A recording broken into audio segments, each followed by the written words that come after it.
Hello, everyone, and welcome to the best and worst of Walt Disney World. I'm your host, Pete Werner, joined, as always, by my good friend, Mr. Steve Porter. Hey, guys. And back in the production nook, our producer, Mr. Craig Williams. Hello. And back there taking up space, the one and only, the rhinocologist, Mr. Rhino Clavin. Hello. Okay, so this week we decided to do something a little different. From what we've been doing lately. And we thought about the top 5 hidden gems at the Walt Disney World resorts. Things you may not be aware that you could do at the Disney resorts, something outside the theme park, something a little different.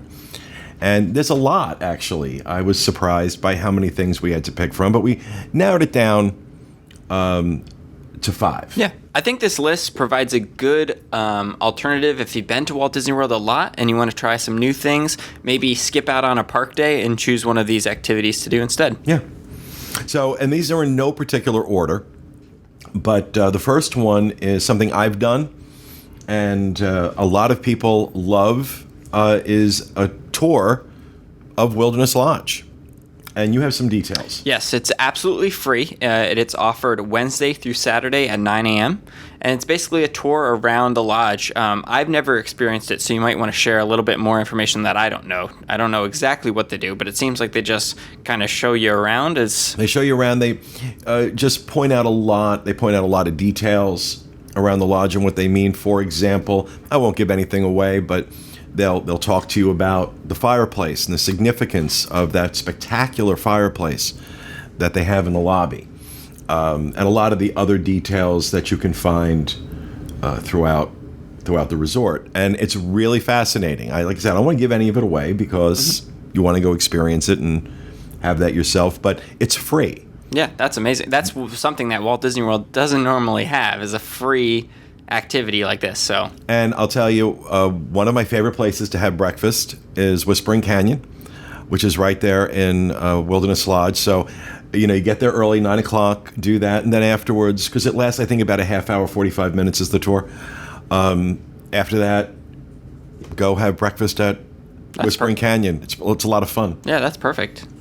So, the other one that you told me about, I didn't even know they did this, over at the Grand Floridian.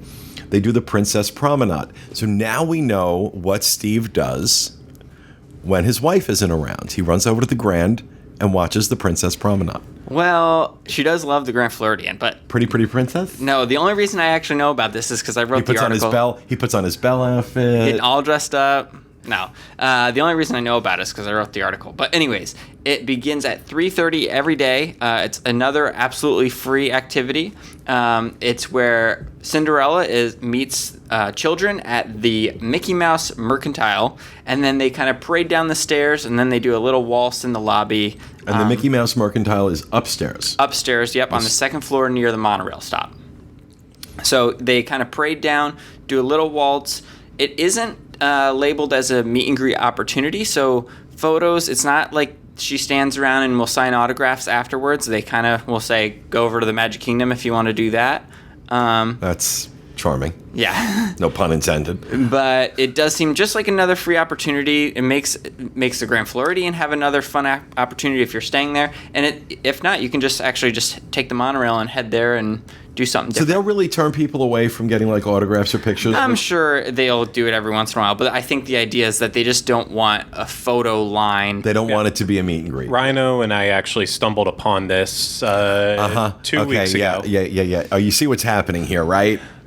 Stumbled upon. We did. We were actually a vlog that will be going out sometime soon about what to do with resort hopping when it's raining outside, and it just so happened that we showed up at the Grand Floridian during our resort hopping right when they were doing this, and we watched the waltz and all that. It was really cute. It was really adorable. Most of the girls there had on all their princess dresses, but they were doing very quick photo opportunities, kind of like what would happen during Move It, Shake It, when that's going on and you have the chance to dance with characters. They'll dance in a way that you can take pictures with them. If mom's there with the camera, she's going to be able to snap some, but it's not stand in front of this backdrop and right. And spend some here's time. 3 autograph books. Exactly. And, yeah, it's not that. So the Princess Promenade. is number 2 on our list. Number 3 is I think everybody at some point should check out Fort Wilderness because it's just awesome. It's like you once you get back into, especially once you get back into the resort area itself, the campsites, the cabins, that area, you can't believe you're in the middle of Disney World. It just doesn't compute. It's so brilliantly done. It feels so far removed from civilization, let alone Walt Disney World. But one of the things that you can do there is horseback riding it's the Tri-Circle D Ranch, right? Yep, Tri-Circle D Ranch, and they have a couple options here. This is not a free activity, but there's the horseback trail rides, which is a 45-minute ride for $46. There's the wagon rides, which children under 5 or children are $5 and adults are $8 for 25 minutes. Carriage rides. What the hell is wrong I with you cannot today? speak. Carriage rides rides are 25 minutes and it's $45 per carriage. And last is pony rides for small children under 80 pounds for $8. Now, if you are going to do, I don't know if you have this information or not, but if you are going to do the horseback riding, there is a weight limit, which I know some people I know, not myself, thankfully, anymore, have come up against. And I want to say it's not like ridiculously high. But so be mindful. I'm sorry, I forgot to tell you to look that up, but there is a weight limit, so you want to check. This is something you do have to book in advance. So when you call, make sure you ask about that and make sure that, you don't get there and get in the scale. Oh, sorry. So, 'cause I think that would be awful. I have had that happen to me, by the way. I think more than anything, the pony ride here for $8, that's a great deal. Yeah, absolutely. So for small children. Well, none of this, I don't think any of it's ridiculous. Yeah, it's all great. It's all, fairly affordable. I cannot speak. What is going on? Affordable for Disney prices. But $8 for pony rides, that's exceptional. Yeah, absolutely. Now, another one that is a bit more expensive, and this is really an adult's tour, is it the Wanyama? I don't know. Wanyama. That's what I would guess. The guess. Wanyama Safari Tour, Savannah Tour, at Animal Kingdom Lodge. This is if you want a really nice romantic evening. This is done in the evening. It's paired with a dinner at Jico, and you go out onto the Savannah. It's small. It's a small group of 12 people. You go out on the Savannah. They kind of show you, you get kind of some good photo ops with some of the animals. Talk about what's involved. Yeah, so it's a 90-minute tour, and it presents like a unique vantage point showing like a ton of the animals that you would see, not only just in the safari, the Kilimanjaro safari, but I think some additional animals. And it just shows that whole landscape. And you have a guide that is with you to kind of point different things out. So they're kind of saying this is like a personalized experience for that small group of people. It is $209 per guest. Right, it's $209. Again, this does include dinner at Jico with wine pairings. And from people that I know that have done this, they are very, very free-flowing with the wine. So keep that in mind as well. Now, there was a time where this was only open to guests of Animal Kingdom Lodge, and at the beginning of the year, they opened this up to everyone. So it doesn't matter whether you're staying at the lodge or not, you can book this safari. I think it's 407 WDW Tour, or of course, your Dreams Unlimited travel agent can book that for you. But really, really cool. Great way to see a different aspect of one of the most unique resorts I think I've ever seen. Not too many resorts have a zoo attached to it, basically, like Animal Kingdom Lodge does. And Animal Kingdom Lodge, really one of my favorite resorts. Jico, arguably the best restaurant on Disney property right now. So, fifth on our list and last, but certainly not least, is I think it's safe to call him the most popular entertainer at Walt Disney World. Could be, yeah. I think he's the most popular. Do you guys agree with that? You don't even know who I'm talking about yet, do you? I already could guess it.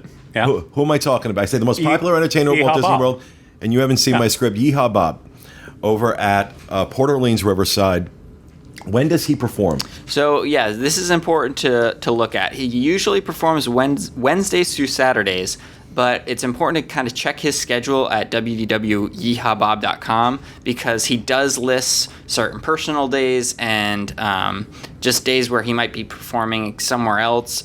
So it's important to check that schedule. He performs for an hour and a half. It's absolutely free at the River Roost Lounge at Disney's Port Orleans Riverside. So yeah, he's just a wacky kind of crazy guy, then does a crazy popular performance, I guess. And I'll tell you that people love this guy. And I really think I'm not overselling it when I say he is the most popular entertainer. Yeah. Well, it's the important thing to note is it is 150% family friendly. Mm-hmm. You could even say he's more of a children's entertainer than he is an adult entertainer, and because of this, he makes sure that he's playing fun songs to get the parents all hyped up, but the kids just go wild during this show. So it's kind of the best of both worlds because the bar's right there. So you have that, you have plenty of food options, and then your kids can be happy, and it's tight seating in there. There's only about 150 seats, I would say, in total. So get there very early. Get there early, yes, because he is popular and it does fill up. And if you get there right before showtime, you're going to have trouble finding a seat. So it's a good idea to get there early. If you're going to go there and you're going to eat before time, do not eat at Boatwright's. Go to the food court. Trust me on that. You do not want to eat at Boatwright's. That is a terrible, terrible restaurant.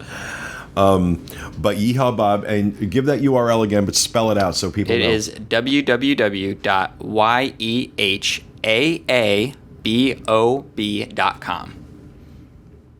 Y-E-H? Yeehabob. Okay. Yeah. So that is where you'll find Yeehaw Bob, which a lot of people love. So there you have it. Our suggestions for things to do outside the parks, some hidden gems at the resorts. Take a free tour of Wilderness Lodge. Do the Princess Promenade at Disney's Grand Floridian Resort. Go horseback riding at Disney's Fort Wilderness Resort. Take the Wanyama Safari Tour and dinner at Jico over at Animal Kingdom Lodge, and check out Yeehaw Bob at Disney's Port Orleans Riverside. So that will do it for this episode of The Best and Worst of Walt Disney World. We hope you enjoyed it, and we'll be back with you again next week. Thanks for being with us, everyone. Have a great week.